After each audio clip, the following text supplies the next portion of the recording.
The number of Americans who have mistakes on their credit reports is staggering. A 60 Minutes report exposed that most people cannot even correct the problems. CBS 2's Christine Sloan follows up. Meg Pasternak says a mistake on her credit report nearly destroyed her credit.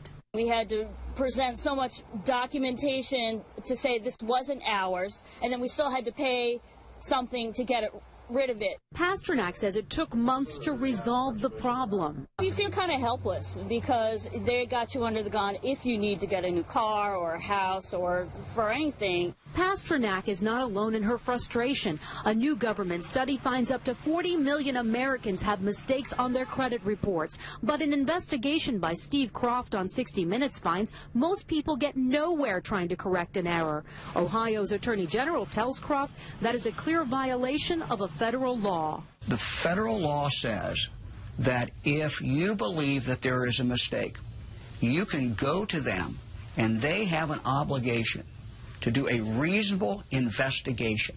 They're not doing a reasonable investigation. End result, if we're successful, is a deletion of that record from your credit report. The credit pros in Newark help people fight agencies like TransUnion and Experian. All the information they receive from a customer, they translate it into a code. They don't forward the letter and the proof of payment to the creditor.